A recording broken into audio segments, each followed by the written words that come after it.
The pain exploded in Nicholas Alderton's chest at 10:45 p.m., in the middle of a board meeting he had called because he didn't believe in normal business hours. It was a sharp, suffocating agony, as if an iron fist were squeezing the life from his heart. He gripped the edge of the polished mahogany table, a cold sweat instantly beading on his forehead. "Mr. Alderton?" someone asked, their voice sounding distant and distorted. He tried to respond, to issue a command, but no sound came out. The world tilted violently, the faces of his executives blurring into a kaleidoscope of panic. He was falling, and the last thing he registered before the darkness swallowed him whole was the look in their eyes. Not genuine concern for him, but a selfish fear of losing the man who signed their bonus checks. The bitter irony was his final conscious thought. He woke up to the irritatingly steady beep of a heart monitor and the sterile scent of a hospital. Dr. Morrison, his physician for the last decade, a business relationship like all others, stood beside the bed, his expression more serious than Nicholas had ever seen it. "Myocardial infarction," the doctor said, his voice grim. "A heart attack. At 32, Nicholas. 32. How long until I can get back to the office?" It was Nicholas's first question. Dr. Morrison looked like he wanted to throw his clipboard at him. "You almost died. Your heart literally stopped for 47 seconds. If you hadn't been in a building with a defibrillator..." He didn't need to finish. "Chronic stress, no sleep, a life devoid of anything but work. Your body just presented you with the bill. You need to make radical changes, or the next one will kill you." Nicholas closed his eyes. Radical changes. He had built an entire empire on a foundation of relentless, punishing routine. How was he supposed to stop now? "I need you to stay here for observation for 2 weeks, Dr. Morrison continued. "Absolutely not," Nicholas shot back, already reaching to pull the senses from his chest. "Nicholas, be reasonable. I can rest at home, work from home. I am not staying in this depressing white box." The argument was brief and predictable. Nicholas was stubborn. Dr. Morrison was unyielding. Finally, they reached a compromise, one Nicholas hated instantly. "A private nurse," the doctor declared. 24-hour care in your apartment. She'll monitor your vitals, make sure you take your medication, and most importantly, stop you from working 18-hour days. I don't need a babysitter. You need someone to stop you from committing professional suicide, Dr. Morrison countered. It's this, or I have you committed for medical observation. Your choice. Hating every second of it, Nicholas relented. Fine. But she stays in the guest wing. She doesn't interfere with my routine, and she doesn't speak to me unless it's strictly necessary. 2 days later, Nicholas was back in his penthouse, a minimalist fortress of black, white, and gray, as cold and imposing as its owner. He was already in his home office, completely ignoring doctor's orders, when the doorbell chimed. He swung the door open, expecting a stern, middle-aged woman in crisp, silent scrubs. Instead, he found a young woman who couldn't be more than 24. She had a fiery red ponytail, honey-colored eyes that sparkled with an unnerving amount of enthusiasm, and a smile so wide it seemed to take up her whole face. And she was carrying, Nicholas narrowed his eyes, a plant. "Hi," she chirped, stepping inside without an invitation. "You must be Nicholas. I'm Hazel Collins, your nurse for the next 30 days. She was already talking a mile a minute. "Wow, your place is gorgeous, but a little sad, isn't it? No color. I brought you a succulent. They're great for indoor environments, and are you okay? You look a little pale." Nicholas stared at this woman, this girl, who had just invaded his sanctuary with her irritating energy and a ridiculous plant. "I am going to kill Dr. Morrison." "Rules," Nicholas said, his voice as sharp and cold as a scalpel. Hazel had just finished stashing her suitcase, a suitcase covered in puppy dog stickers of all things, in the guest room. "First," he began, ticking them off like a hostile CEO, "you do not speak to me unless it concerns my immediate health. Second, You do not touch or reorganize anything in my apartment. Third, you do not interfere with my work. And fourth, you maintain a professional distance. We are not friends. Understood? Hazel listened, that infuriatingly bright smile never leaving her face. When he finished, she tilted her head. No, she said simply. Nicholas blinked. I'm sorry? No, she repeated cheerfully. Those rules are ridiculous and completely counterproductive to your recovery. Social isolation worsens stress, and communication is key. And frankly, she took a step closer, and he instinctively took a step back. You need a friend, Mr. Alderton. You desperately need one. The first few days were a cold war. Nicholas tried to ignore her, to bury himself in spreadsheets and conference calls, to treat her as an annoying piece of furniture. But Hazel was impossible to ignore. She hummed while she made coffee, and her coffee was, inexplicably, far better than his own. She put colorful, handwritten sticky notes on his pill bottles. Take me at 9 a.m. The smiley face was a particular offense. She asked about his meetings, what he was eating, how much he'd slept. 4 hours, he answered curtly one morning. 4. Nicholas. She was already using his first name, without permission. Your heart needs to rest. My heart needs my company not to collapse while I'm sidelined, he retorted. Your company will survive, she said, her tone softening with a genuine concern that disarmed him. You, on the other hand, might not if you keep this up. No one spoke to him like that. No one cared enough to. The breaking point came one night when he was still in his office at 1 a.m. She appeared in the doorway, wearing flannel pajamas covered in a pattern of cartoon sheep that was so absurd he almost laughed. You promised, Dr. Morrison. I promised nothing. Nicholas. She walked in and sat in the chair opposite him, uninvited. Why do you do this to yourself? Do what? He asked, his voice tight with irritation. Work like the world will end if you stop for a second.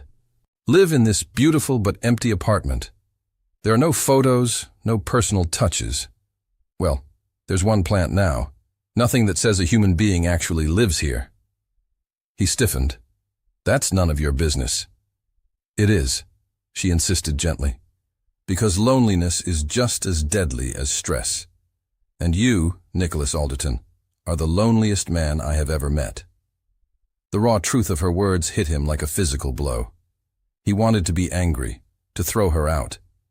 But something in her kind, honey-colored eyes, in her unwavering concern, cracked a wall inside him he hadn't known was there. You don't know me, he said. But the words sounded weak, even to his own ears. Then let me, she replied softly. And for the first time in a very, very long time, Nicholas considered it. It was 3 in the morning when a sound from the kitchen woke Nicholas. His heart gave a familiar panicked lurch, a phantom pain from the heart attack, before he remembered. Hazel. He found her in the sleek, dark kitchen, her fiery ponytail a messy halo under the soft under-cabinet lighting. She was making hot chocolate.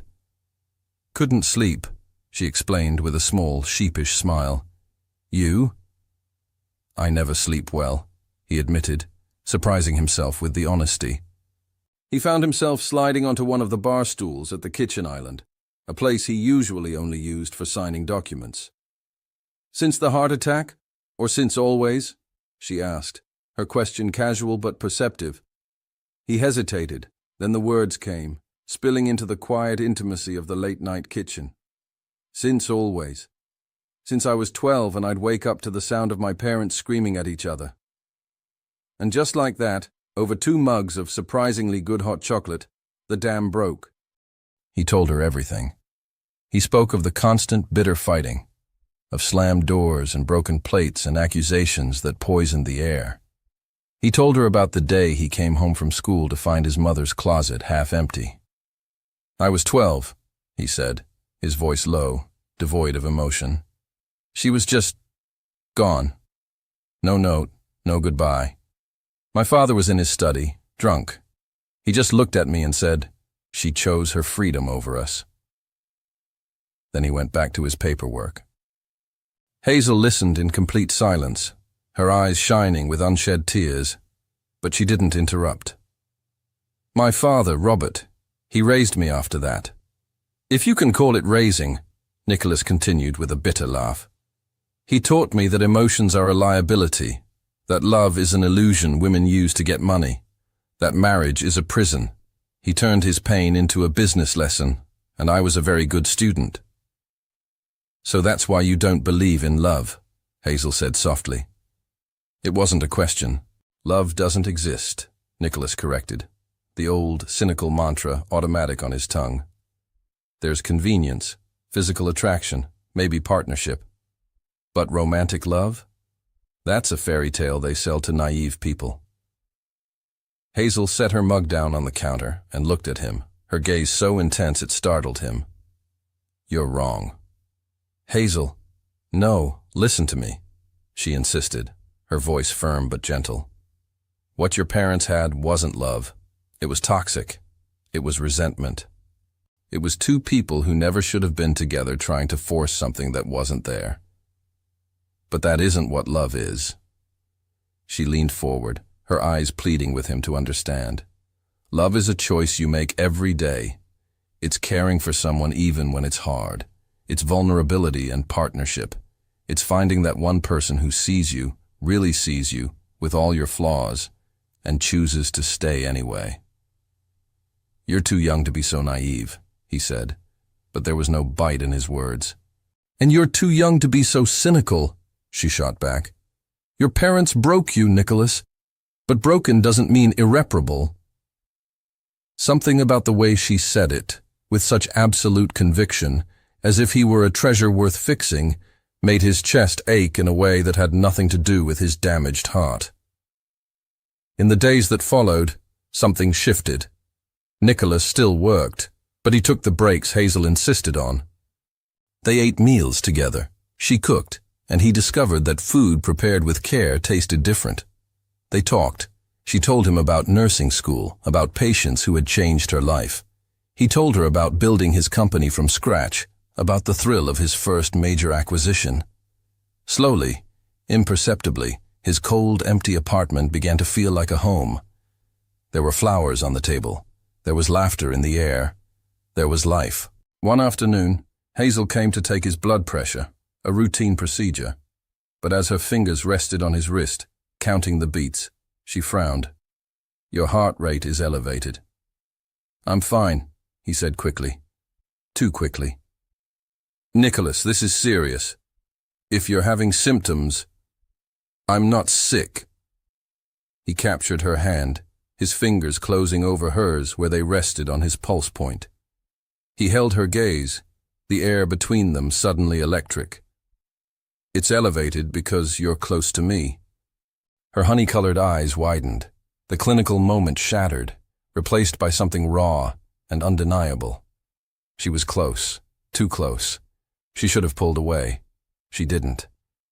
Hazel snatched her hand back as if she'd been burned.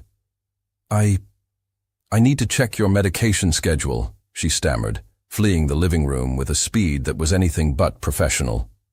Nicholas was left alone, his heart still hammering in his chest, not from a medical condition, but from her.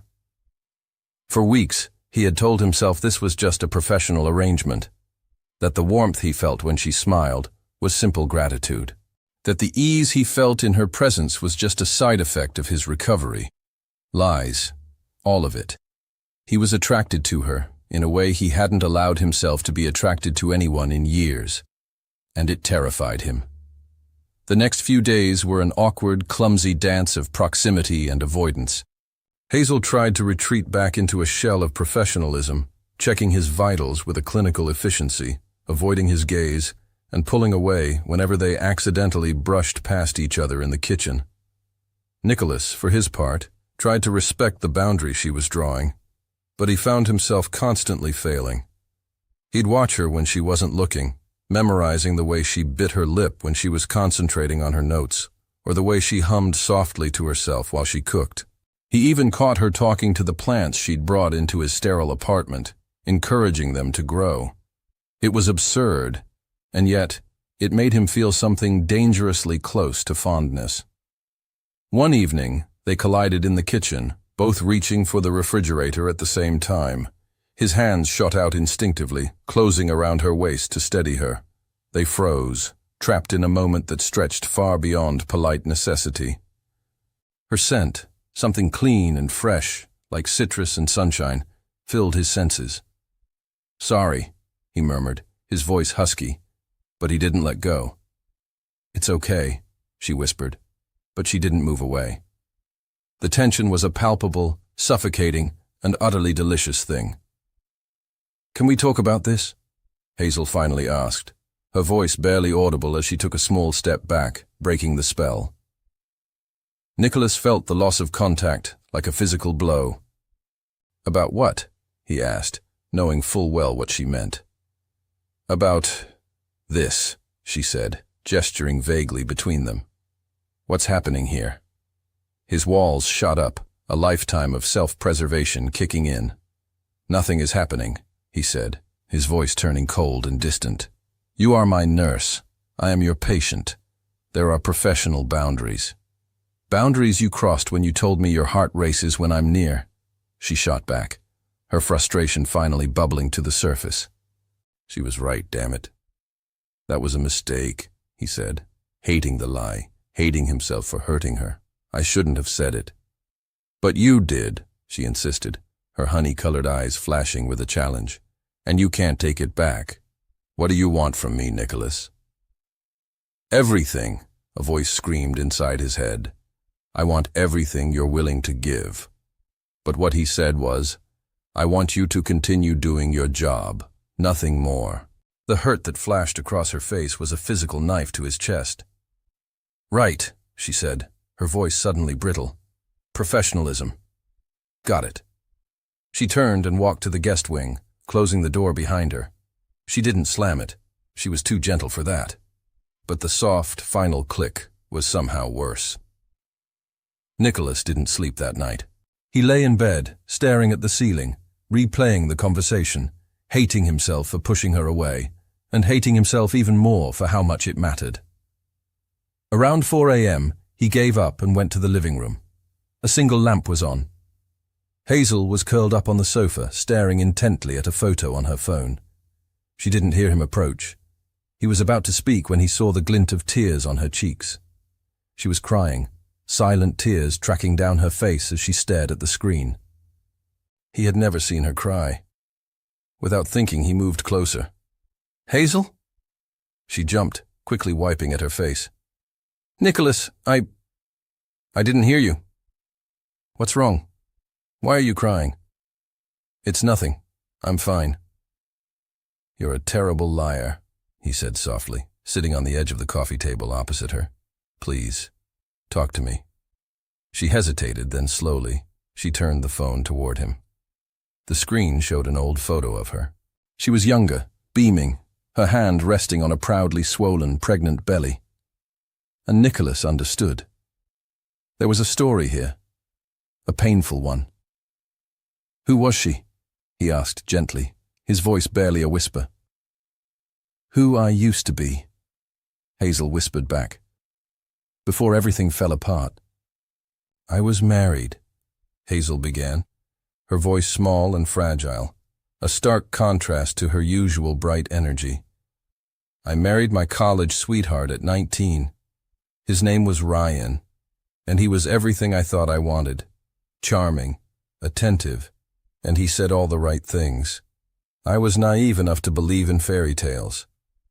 Nicholas listened in silence, an unfamiliar tightness in his chest. "I thought love conquered all," she continued with a sad, self-deprecating smile. "And when I found out I was pregnant 6 months after the wedding," her eyes glistened with the memory, "I thought I was living the dream. We were going to be a family." She told him everything, how Ryan had changed after the wedding. The late nights at work, the secret phone calls, the scent of a perfume that wasn't hers, all the red flags she had willfully ignored because she was so desperate for her fairy tale to be real. I was 6 months pregnant when I found out for sure, she said, her voice hollow. I was coming home early from a doctor's appointment. We had just learned it was a girl, and I was so excited to tell him. And I found him, in our bed, with her. The pain in her voice was so raw it was physical. Nicholas felt a surge of violent, protective anger toward a man he had never met. What happened? He asked, his own voice tight. I screamed. He screamed back. He told me I was obsessed with the pregnancy, that he needed attention I wasn't giving him anymore. He blamed me for his betrayal. She took a shuddering breath. I got in my car and just drove, crying so hard I could barely see. And then the pain started, this horrible, cramping pain. She looked at him, her eyes empty. I went to the hospital. Placental abruption, they said, caused by extreme stress. They tried to save her, but she didn't need to finish. I lost my daughter that day, Hazel whispered into the silent pre-dawn apartment. Her name was going to be Sophie. I lost my marriage, my illusion of perfect love, and my baby, all in a single afternoon. I was 19 years old, and my world had ended. Nicholas was speechless. What could anyone possibly say to that? Hazel, I'm so sorry, I had no idea. No one does. I don't talk about it.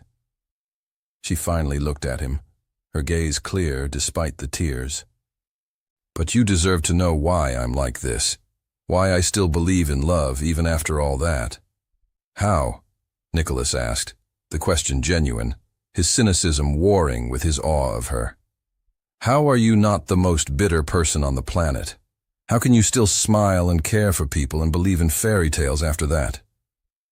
Hazel considered the question, a thoughtful look replacing the pain in her eyes. Because choosing to be bitter would be letting him win. It would mean letting that one awful day define the rest of my life. And I refuse. She reached out, her small hand covering his. Sophie was real. The love I had for her was real. And even though it ended in tragedy, it was worth it. She looked him straight in the eye. You think love is an illusion because your parents hurt you. I think love is a miracle because my daughter taught me it was possible, even for a short time. You're incredible, Nicholas said, his voice hoarse. Absolutely extraordinary. I'm broken, she corrected softly. But you said it yourself once. Broken doesn't mean irreparable. She was using his own words, turning his cynical worldview on its head. He didn't think. He just acted. He pulled her into a hug, and after a second of resistance, she melted against him, her body shaking with years of repressed grief. He held her, his hand rubbing soothing circles on her back, murmuring her name like a prayer. When she finally pulled away, her eyes were red, but she was smiling, a watery, fragile smile. There were only inches between them. His gaze dropped to her lips. Hers did the same. Nicholas, she whispered. It wasn't a warning. It was an invitation. He closed the distance. The kiss was soft, tentative, and loaded with weeks of unspoken tension and newly shared vulnerability. It was a question and an answer all at once. When they broke apart, both breathless, he rested his forehead against hers. I don't know how to do this, he admitted, his voice raw with a terrifying honesty. Relationships, feelings. I was trained my whole life to avoid them. Then we'll figure it out together, Hazel whispered, echoing his words from weeks ago. One day at a time. But as they retreated to their separate rooms for the night, still separate for now, neither of them slept. They had crossed a line, and there was no going back. Everything changed after that night. Not in a grand, dramatic fashion, but in a series of small, seismic shifts. The space between them was no longer charged with unresolved tension, but with a quiet, tender intimacy. Nicholas found himself touching her more, a hand on the small of her back as he passed, his fingers brushing hers when she handed him his morning medication, a hug that lingered just a second too long. Hazel's smiles became smaller, more private, reserved just for him. They still slept in their separate rooms, a last, flimsy pretense of professionalism that they both knew was a lie. But their dinners grew longer, their conversations deeper, and when they looked at each other, there was a silent, shared promise of something they both desperately wanted but were still too afraid to name. A week after the kiss, Dr. Morrison came for a follow-up visit. He checked Nicholas's blood pressure, reviewed the meticulous logs Hazel kept, and finally, a broad, genuine smile broke across his face. "Whatever you're doing, keep doing it," he said, looking from Nicholas to Hazel. "Your pressure is perfect, heart rate is stable, and you even look like you're getting some real sleep." "It's Hazel," Nicholas said simply, his gaze finding hers across the room. "She's good at her job." "Clearly, Doctor," Morrison replied, but there was a knowing twinkle in his eye that made Hazel blush. After the doctor left, Nicholas found her in the kitchen, tidying up. The air was thick with an unspoken question. "So," he began, leaning against the counter, "I'm officially not dying anymore." "You were never dying," she corrected softly. "You were just..." Paused. "And now?" he asked. "And now," she said, her voice hesitant as she turned to face him, "you have to keep taking care of yourself. Which means..." She trailed off.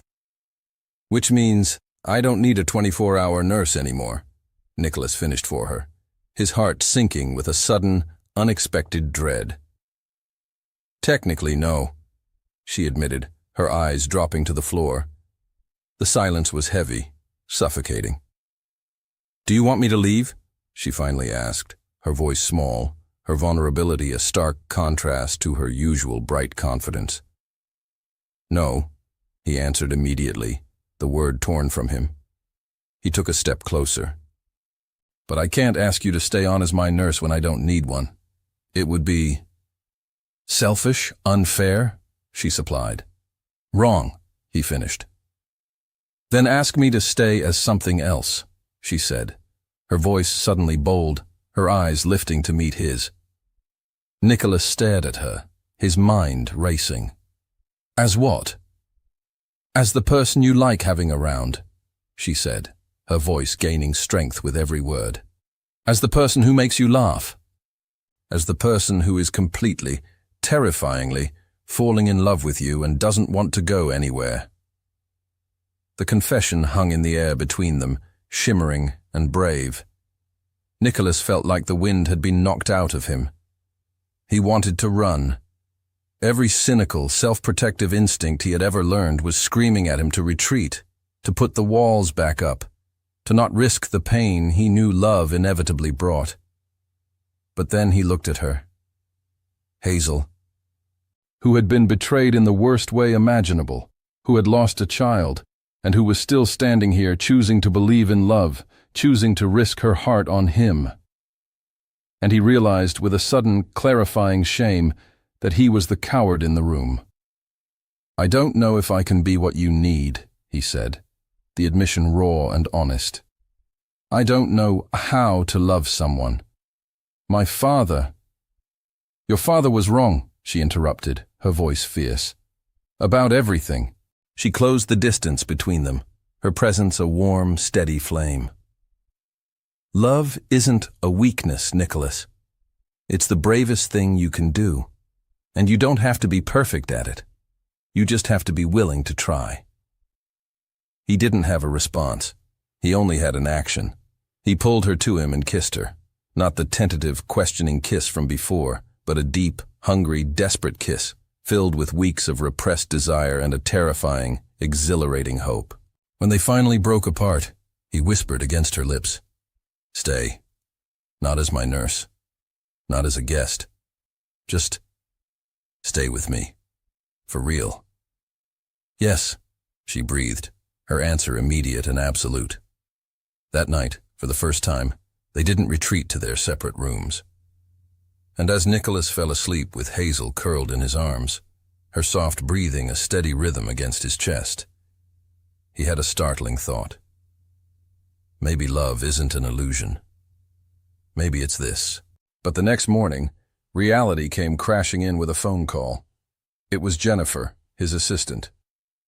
"Mr. Alderton, your father is on his way up. He insisted on seeing you. He said it was urgent." Nicholas went rigid. Robert. Of course.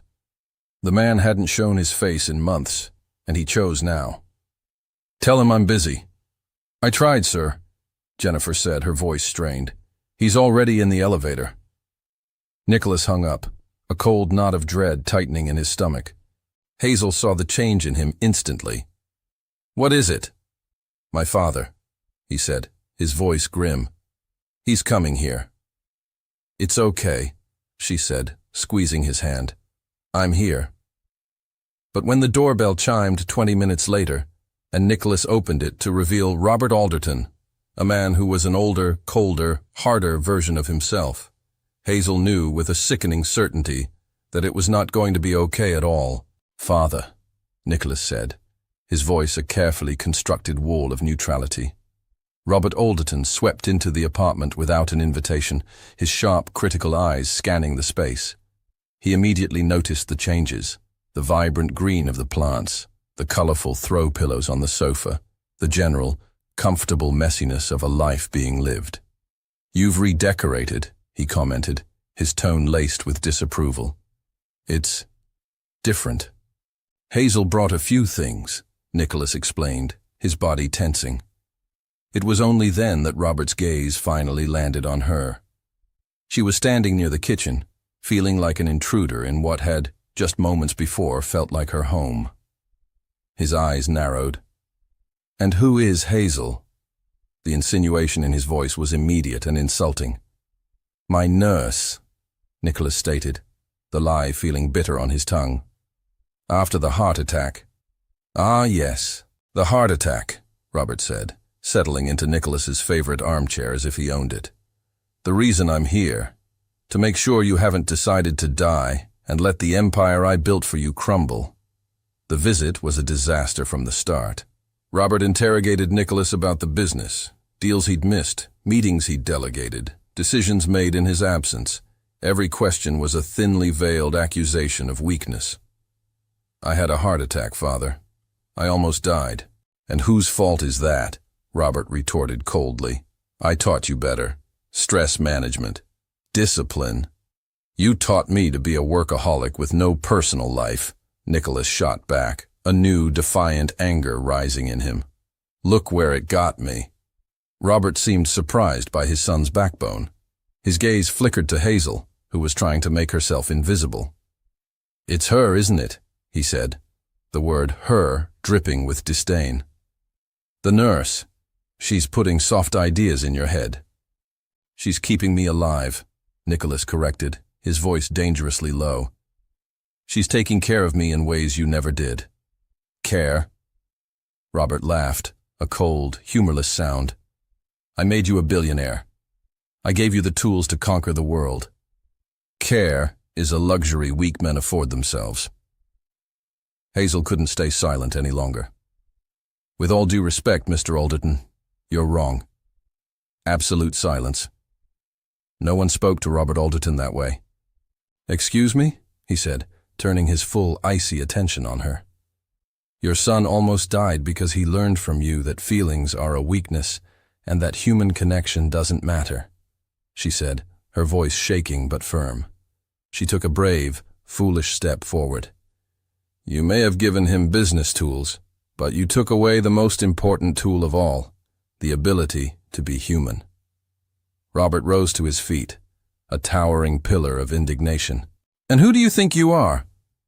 "I'm someone who loves your son," Hazel said simply, "for who he is. Not because he's a CEO or because he builds empires, just because he's Nicholas, and you should try it sometime." Nicholas was speechless. Robert was apoplectic.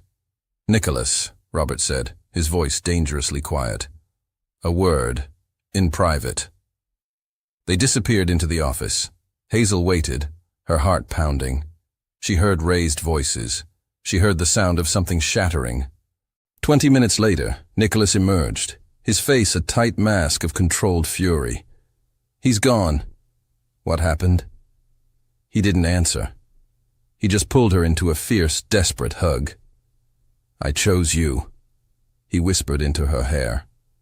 "I chose us," and he didn't like it. But Robert Alderton wasn't a man who accepted defeat. 2 days later, Hazel was at the grocery store when he, coincidentally, appeared beside her in the produce aisle. "Miss Collins," he said, his tone now smooth and manipulative. "A word?" He bought her a coffee at the cafe next door. "You seem like a good girl, Hazel. Genuine." "Thank you," she said, wary. "Which is why I'm warning you," he continued, leaning forward. "You are going to destroy my son." "I love Nicholas."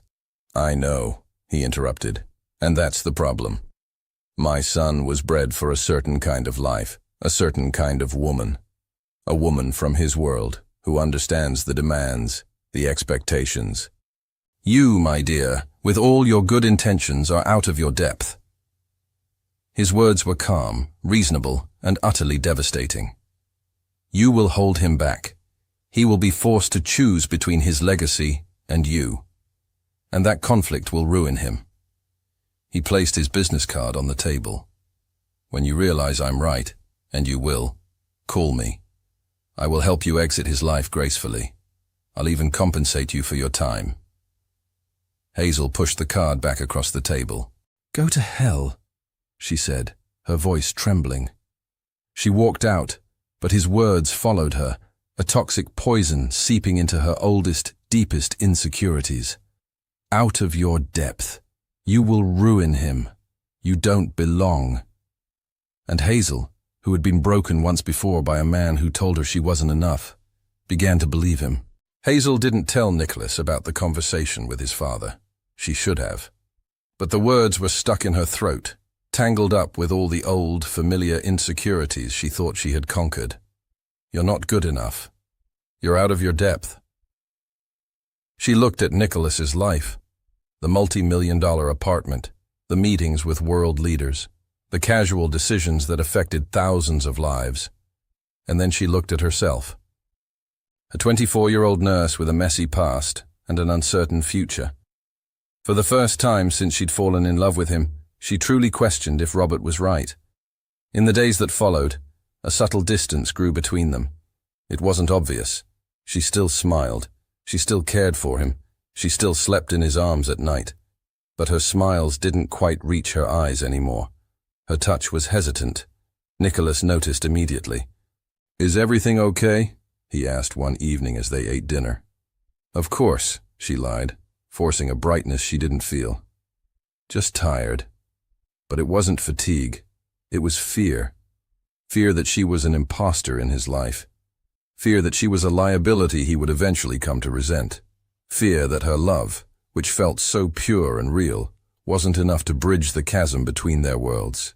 She started noticing things she had previously ignored. The skeptical way Nicholas's few friends looked at her, the polite but cold efficiency of his assistant Jennifer. A tabloid headline showing Nicholas at a charity gala months ago, his arm around a stunning, elegant woman who was clearly, effortlessly, from his world. The breaking point came in the form of an invitation. Nicholas had to attend a major philanthropic gala, his first public appearance since the heart attack. "Come with me," he said, his eyes full of a hopeful excitement. "I don't know, Nicholas," she demurred. "I don't have anything to wear to something like that." "I'll buy you anything you want," he offered easily. "No," she said, her voice sharper than she intended. "I don't want to be your charity project." The words, born of her own insecurity, landed like a slap. He recoiled, his expression wounded. "Hazel, what is going on with you?" "Nothing," she insisted. "Just, you should go alone. It will be easier." "Easier for who?" he asked, his voice tight with frustration. "For both of us," she thought, but didn't say. He went to the gala alone. Hazel spent the night torturing herself, scrolling through photos of the event as they were posted online. There he was, impossibly handsome in a tuxedo, surrounded by the beautiful, powerful people who populated his world. She imagined herself there, feeling small and out of place. Robert's words echoed in her head. You don't belong. When Nicholas came home late that night, he found her curled up on the sofa, crying. Hazel! I can't do this, she sobbed, the words tumbling out in a torrent of pain and fear. Do what? Talk to me. Us, she cried, finally looking at him. This! I'm not good enough for you, Nicholas. Who told you that? He asked, his voice dangerously quiet, though he already knew the answer. It was my father. He got to you, didn't he? Her silence was all the confirmation he needed. In a rare display of uncontrolled emotion, Nicholas slammed his fist against the wall, the sharp crack echoing in the silent room. That son of a... He's not wrong, she whispered, her voice breaking. Nicholas, look at your life. Now look at me. We don't make sense. We make perfect sense, he insisted, kneeling in front of her. I'll hold you back. You'll have to choose between me and your world, and eventually you'll grow to hate me for it. Never. I've been here before, she cried, standing now, her own history pouring out of her. I've been the girl who wasn't enough. Ryan told me. His mother told me. And now your father is telling me. And maybe, her voice cracked, maybe they're all right. Hazel, please. I need time, she said, backing away. I need to think. She fled to the guest room, a room they hadn't used in weeks, and locked the door. Nicholas stood outside, his forehead pressed against the cool wood. Don't let him win, he pleaded, his voice rough with desperation. Don't let his fear and my past destroy what we have. But inside the room, Hazel was already making a decision that she believed, with all her broken heart, was the only way to save the man she loved. It was a decision that would shatter them both. She took out a piece of paper and began to write. Dear Nicholas. Nicholas woke at dawn with a cold, heavy dread in the pit of his stomach. He'd barely slept, his mind replaying Hazel's heartbroken words. When he saw the guest room door standing open, a sliver of hope flickered within him. But the bed was perfectly made. Her suitcase was gone. Panic, sharp and absolute, seized him. Hazel! He called out, his voice echoing in the suddenly vast, empty apartment. He raced through the rooms, kitchen, living room, her bathroom. All empty. All traces of her were gone, except for the vibrant green plants she had brought into his monochrome world. Then he saw it. A single white envelope on the kitchen counter, his name written on it in her neat, familiar script. His hands trembled as he tore it open. Dear Nicholas, if you're reading this, I'm already gone. I'm sorry for the cowardice of not saying goodbye in person, but I knew you would convince me to stay, and that's a choice I can't let you make. These weeks with you have been the happiest I've been since I lost Sophie. You made me believe in love again.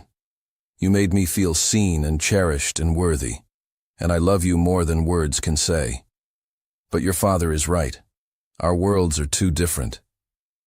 I would be an anchor in your life, always out of place, always needing to be explained or defended in the circles you move in. You deserve a partner who complements your world, not one you have to constantly shield from it. More importantly, you deserve to live a life free from the conflict of choosing between love and legacy, and eventually, you would have to choose, and either choice would lead to resentment. I'm going back to my hometown for a while. I need space. Please take care of yourself, sleep, eat properly, take your medication, and water the plants. With all my love, and it will always be all my love, Hazel. He read the letter 3 times, each word a fresh cut. Then, something inside him snapped. The cold, calculating CEO he had been for a decade roared back to life, but this time his objective wasn't a corporate takeover. It was a rescue mission. He called Jennifer. Cancel everything today. But Mr. Alderton, the board meeting, everything. He paused, a frantic edge to his voice. And I need the personnel file for Hazel Collins. Now. He realized, with a fresh wave of self-loathing, that in all their intimate conversations, he had never once asked the name of her hometown. 20 minutes later, he had it. Asheville, North Carolina. The next flight wasn't for 2 hours. Too long. He grabbed his car keys. It was a 10-hour drive. Perfect. Time to think. Time to figure out how to save the only thing in his life that had ever truly mattered. An hour into the drive, he did something he had sworn he would never do again. He called his father. "I have something to say, and you are going to listen," Nicholas said, cutting off Robert's surprised greeting. "You were wrong. About everything. About love being a weakness. About emotions being a luxury, and most of all, about Hazel not being good enough." He took a deep, steadying breath. "Hazel is the best person I have ever met. She saved me, not just from the heart attack, but from the empty, meaningless life you taught me to build. And if you can't see that, if you can't accept that I am choosing love over your bitter, lonely legacy, then you don't have to be my father anymore. Nicholas, I will always love you. You're my father," he said, his voice cracking. "But I will not let your cynicism destroy my one chance at happiness. It's either Hazel, or it's no one." He hung up before Robert could reply. And for the first time in his life, he felt truly, completely free. He arrived in Asheville at 9 p.m., exhausted but wired with a singular purpose. The GPS led him to a modest, charming suburban house that was a world away from his Manhattan penthouse. The lights were on. He parked across the street, his heart hammering against his ribs. He saw her silhouette in the window, talking to an older woman. Even from a distance, he could see the slump in her shoulders, the sadness in her posture. He got out of the car and walked up the path. He knocked on the door. It was opened by an older woman with kind, tired eyes that were so much like Hazel's. "Can I help you?" "I'm Nicholas Alderton," he said, his voice hoarse from the long drive. "I'm looking for Hazel." Recognition and a hint of disapproval crossed the woman's face. "You, the rich one." "I'm the man who loves your daughter," he corrected, "and I just drove 10 hours to tell her that." The woman studied him for a long moment, then turned and called into the house. "Hazel, there's someone here for you." He heard footsteps, and then she was there, standing in the doorway. Her face was pale, her eyes red and swollen from crying. When she saw him, she froze, her expression a mixture of shock and disbelief. "Nicholas, what are you—" "We need to talk," he said, his voice raw with exhaustion and determination. "Now."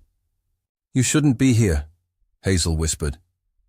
But the words lacked conviction. She stood frozen on the porch, a ghost in her own home. "I read your letter," Nicholas said, stepping out of the car's headlights and into the dim glow of the porch light. "Then you understand why I understand that you're wrong." He cut her off, his voice firm. "Completely, utterly wrong." As if on cue, a low rumble of thunder rolled across the sky. A fat drop of rain hit the pavement, then another. Within seconds, a summer storm had broken, the thick, warm drops soaking them instantly. Neither of them moved. "Hazel, my father convinced you that you're not enough for my world," he began, his voice rising to be heard over the downpour. "But he's the one who isn't enough. He wasn't enough as a father when my mother left. He wasn't there when I had a heart attack. He has spent his entire life teaching me the wrong lessons, and I was a fool for believing him." The rain plastered his hair to his forehead, dripping from his chin, but he didn't seem to notice. "You said you'd be an obstacle, that our worlds don't fit. But Hazel—" He took a step closer. "You are my world. For the first time in my life, I haven't just been existing. I've been living. I've been laughing. I've been feeling. Nicholas. No. My turn." He closed the remaining distance, taking her cold hands in his. "You're afraid because Ryan made you feel worthless. Because my father reinforced that lie. But I've been with the suitable women, Hazel. The ones from my world, with the right pedigrees and the right last names. And you know what they all had in common? She shook her head, mesmerized. Not a single one of them ever made me feel half of what I feel with you. Not one of them ever truly saw me. Not one of them ever made me want to be a better man. They were inches apart now, their breath mingling in the rain-soaked air. Hazel Collins, he said, his voice cracking with emotion. I lived for 32 years believing that love was a weakness, that emotions were a liability, and that loneliness was safety. A tear mixed with the rain on his cheek.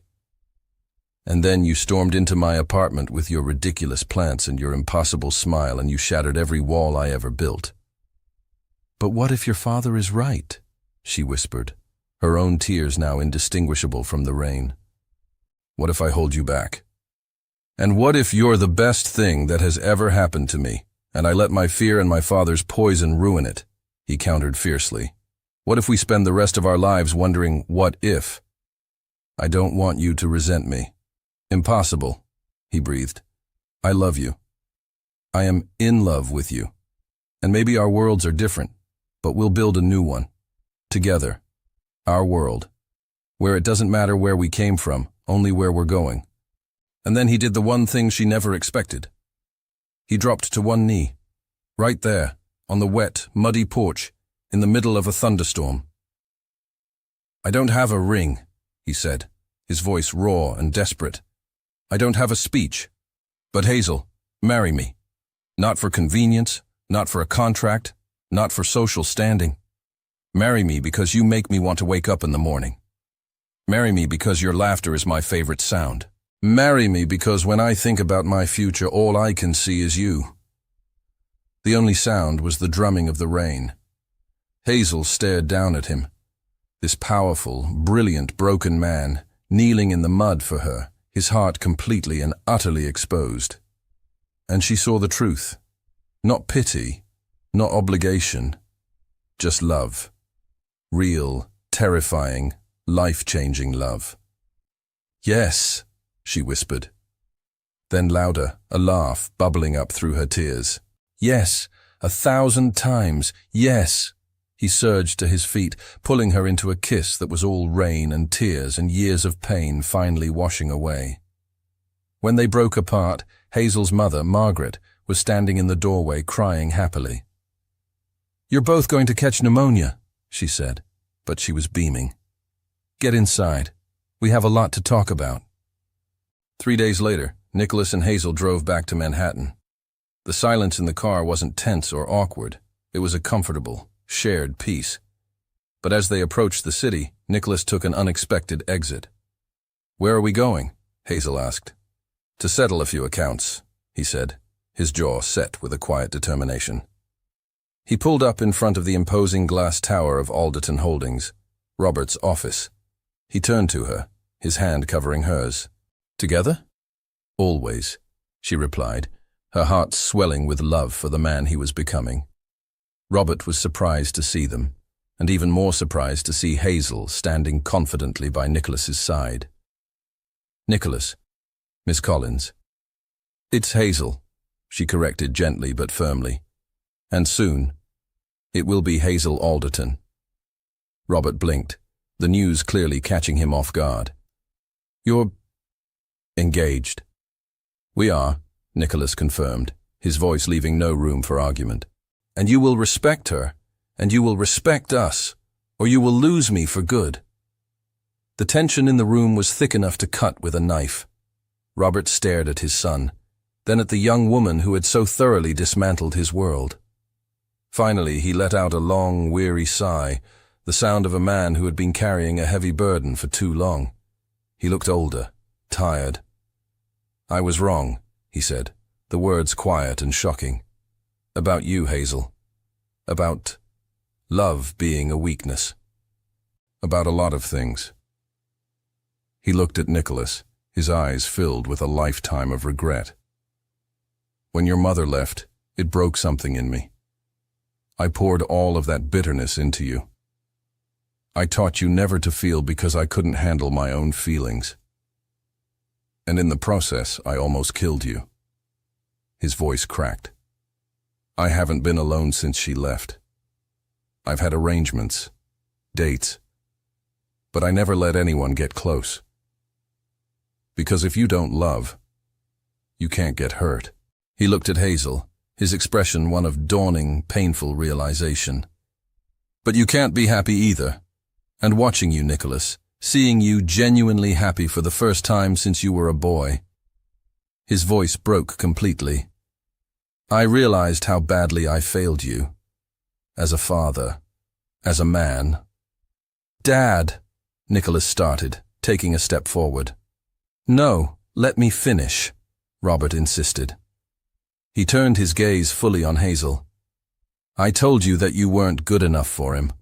The truth is the other way around. My son wasn't good enough for you. You came into his life and did in a few weeks what I failed to do in 32 years. You taught him how to live. And I tried to destroy it because I was jealous. Tears, the first Nicholas had ever seen his father shed, streamed down Robert's face. I'm sorry, he said, his voice a hoarse whisper. I'm so sorry for almost ruining something so beautiful, all because I'm a bitter, cowardly old man. Hazel, her own eyes wet with tears, crossed the room and did something no one expected. She hugged Robert Alderton. He stood rigid for a moment, shocked, then slowly, hesitantly, his arms came up to return the embrace. It's never too late to start over, she said softly. It's not too late for you to find happiness either.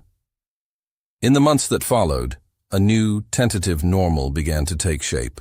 Hazel went back to work, not as a private nurse, but in the cardiac wing of a local hospital, where she felt fulfilled and purposeful. Nicholas learned to balance his work with his life, discovering that the world didn't end if he left the office at 6 p.m. They planned their wedding, a small, intimate affair in Asheville, with only the people who truly mattered. And during the planning, a strange and wonderful thing happened. Robert and Hazel's mother, Margaret, began to talk. It started with emails about flowers, then progressed to phone calls about other things. I think your father is flirting with my mother, Hazel said one night, half amused, half horrified. Nicholas pulled her into his lap, a slow smile spreading across his face. Good, he said, kissing her. Everyone deserves a second chance at love. The wedding day arrived on a perfect autumn afternoon in Asheville. The air was crisp, the sky was a brilliant cloudless blue, and the leaves were a fiery tapestry of red and gold. The ceremony was held in the garden of Margaret's home, the same porch where Nicholas had proposed now serving as a makeshift altar. In a sunlit room, Hazel stood in a simple but stunningly elegant dress, her mother fussing over the final details. Are you nervous, honey? Margaret asked, her eyes misty. No, Hazel replied, her voice filled with a calm, absolute certainty. For the first time in my life, I'm not nervous at all. Across the house, Nicholas stood with Robert. Are you sure, son? Robert asked, his voice gruff with emotion. I've never been more sure of anything, Nicholas said, and meant it. As the music began, Nicholas took his place, his heart pounding, and then he saw her. Walking down the aisle on her mother's arm, her smile so radiant it outshone the autumn sun. He felt tears well in his eyes, and for the first time he didn't try to hide them. When she reached him, Margaret kissed her daughter's cheek, then turned to Nicholas. You take care of my treasure, she whispered. With my life, he promised. Their vows, which they had written themselves, left not a dry eye in the small crowd. You saved me, Nicholas said, his voice thick with emotion. No, Hazel corrected softly, her hand in his. We saved each other. And when the officiant finally said, You may kiss the bride, the kiss was met with cheers and happy tears. It was perfect. Later, at the small, intimate reception, Hazel slipped away for a moment. Nicholas found her standing by a window, looking at an old photo she kept in her wallet. The one of her, young and pregnant with Sophie. Are you okay? He asked gently. I am, she said, a soft, wistful smile on her face. I was just wishing she could be here, to see that her mom found happiness again. Nicholas wrapped his arms around her from behind, resting his chin on her shoulder. She knows, he whispered.